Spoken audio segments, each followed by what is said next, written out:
So your business needs started in July 2014. I actually was working at the Empire State Building as a human resource specialist. And my mentor, I actually worked for him, was my boss. He was actually the director of the whole company at the time. Young guy, about 36, 37 years old at the time. And he really took a great liking to my work ethic and how I approach life. So one day we was at lunch and I had an idea for YBN. I remember it's just like yesterday. I told him, Mr. O, my idea, and he sat there, paused, and looked at me for a second. He said, you know what, Corey? I love that idea. Take the rest of the day off. You just work on that. That goes to show you how big mentorship is to our community. We always starting from the bottom. We're always starting over. Our parents, unfortunately, are never in a situation where they can leave us better than they were. So we're always starting. So me, by having that mentor, setting the wheels in motion for YBN today to be as successful and as growing as fast as it is. To finish that story up, that happened in July. In September of that same year, I got called up to the 55th floor of the Empire State Building, met with the CEO. He promptly told me we're restructuring the company. We no longer need your services. I was laid off that day. Just 2 months after I started the company, I was already let go of my full-time job, my high-paying job.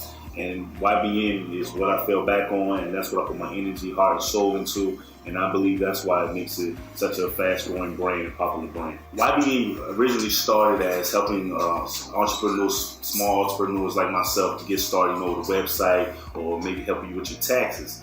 But through trials and tribulations of the business, the biggest question I always got was funding. How can you give me funding? And the first thing after doing my research is we need to fix our credit. They say cash is king. No, not in America. Credit is king. Most people don't know an 800 credit score is equivalent or greater than $100,000 in cold hard cash. So what I did is I developed, actually with a lawyer friend, we developed a credit kit that fix your credit on your own. And it blew up. I started in 2015 with that, and that's my #1 product right now. And what that led to is the next thing. Now I got credit. Yeah. Now I can go get a little loan. Yeah, Now it's time to what? Branding. Right. Now it's time to, what's your niche? People always say, oh, do something you can make money doing. I'm like, nah. That's not life. That's not life. Thank you, my man. Do something Yeah, do something you're passionate about, because why? You I know you had hard times in your business, right? Of course. But Up and down, you didn't but make $0, You're right? still happy about what you're doing. You're doing. As long as you're happy, you're being productive, it's gonna build. Things are gonna happen, you know what I mean? Yeah. You learn to make changes and alterate certain sort of approaches and just keep on. Exactly, Mom. He gets it. Well, the first thing I would say if you want to start a business is twofold to that. A lot of people say either you follow your passion or do something that makes you money. I'm more of the foremost of saying follow your passion, because business is hard. Business is very hard. And it's going to be those dog days where you don't feel like doing it, where they ain't making you no money, where it's just where your family members, your friends like, why is you wasting your time with this? So it has to be something you love, something that you can push through and do even when nobody else sees the rewards in it. Secondly, when you do something you're passionate about, it's going to show in your performance, because you're going to have more knowledge than the next person on that subject. And the funny thing about the internet is, if you know 1% more than the next person, you are considered the expert. Anything you think about or write down and create, it's already done.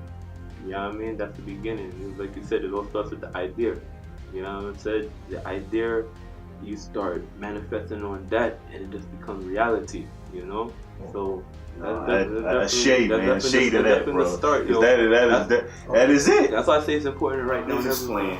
I really, when I sat down 2 years ago to rewrite it, to scope how I wanted the company to go, I noticed that I couldn't do this business or this company or really fulfill my mission if I didn't talk about social injustices. I actually have that embedded in my business plan. I got a lot of flack for that at first, because media companies usually stay on one side or the other of the aisle, stay generic, and also especially consulting companies, these guys just want money. They don't want to inject, as they say, politics. So I wanted to, because I have a voice, wanted to show that.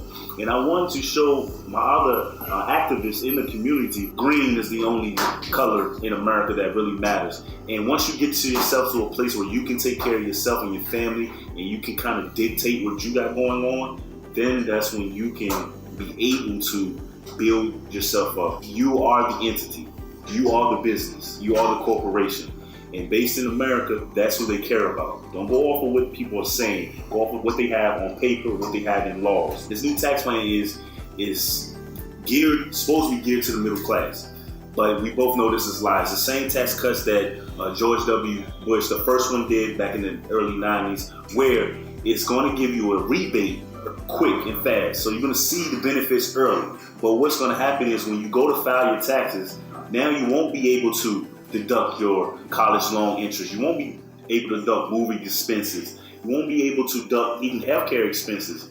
But on the flip side, your boss will be able to do that and more. If your boss decides to take the company from Brooklyn and move it to Bangladesh, he gets subsidies, he gets credit, and he gets his personal income tax number lowered.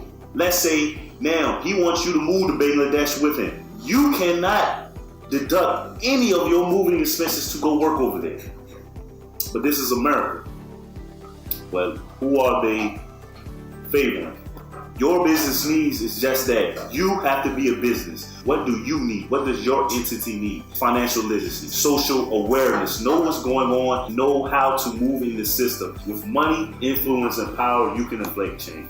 The main thing I think I try to give to people, even if it's not something they pay for, is confidence. I want to be a pillar. I want to be the guy that can say, hey, he's a normal guy. He got a tie on today, but I seen him in some shorts the other day. Like, he's a regular normal guy, and I can do what he did. And with that guidance and with just a little bit of knowledge, just a little bit of reading, people think you got to have a college degree. You have to do this, you have to do that. But if you're in your passion, and if you have a system set in place, you will be able to accomplish what you're trying to do. And for those who think working is the way to financial freedom, that will never happen. Don't get confused, get high-paying job, well-paying job confused with entrepreneurship. Because if you don't control your time, you don't control your energy, you don't control yourself. Exactly. Make your money work for you, which is compound interest, which I was talking about before. How what I want to do is, the long-term goal of my company is I want to start an academy. I want to teach 1,000 black kids how to start a business in this era.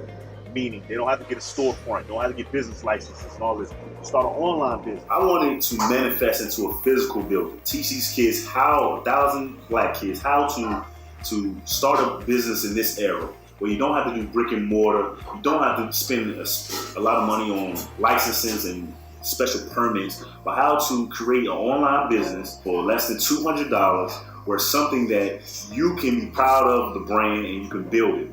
Just imagine, like my son, I have a 6-year-old son, and I teach him financial literacy by just doing vocabulary words. I mix it into the school words. It becomes normal for him. Each morning, we go through a little word association. I ask him, are you a consumer or a producer? He says producer. I ask him what a producer is. He says something that creates, somebody who creates something. And I said, what does an entrepreneur do? He sells his creations. So it gets him to a mindset that if I create it, I can sell it, I can turn it into whatever I need it to do. Now imagine the same 6-year-old kid now is 14. We're working on business plans with him. We're actually putting the business in operation. That's his freshman year in high school.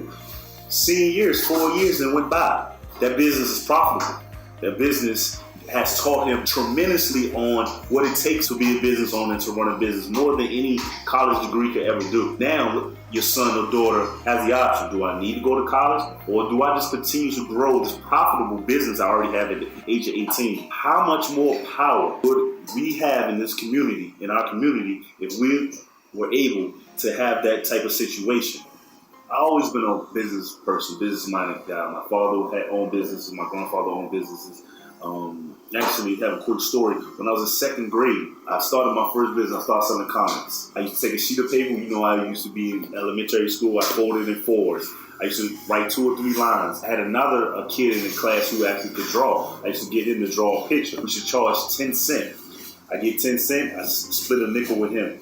I did it for 3 weeks. The teacher had to tell everybody in class, stop buying comics from me. Business has always been in my blood. And what I noticed about America growing up is that being a citizen in America is not all of what it's capable of to be. Corporations have more power and have more leeway into what we got going on. And then as you relate that to the black community, we don't see the black business owner as much as used to. Before segregation, we had our own Black Wall Street. We had our own sections of town where black businesses were thriving. I preach entrepreneurship. Everyone wants to talk about how can we overcome, how can we get out of this place that we find ourselves in. And the first thing I always say is financial literacy. It's becoming an entrepreneur. It's becoming able to dictate when you're going to get paid and how you're going to get paid, and taking back your time, because time makes a slave of all of us. It all goes in a circle, but it has to start somewhere, and it all boils back down to financial literacy, and also knowing that it's not peaches and cream out here. It's going to be a little bit harder for you. It's going to be you're going to have to work a little harder. You have to respect, but if you build your own brand, no one can take that away.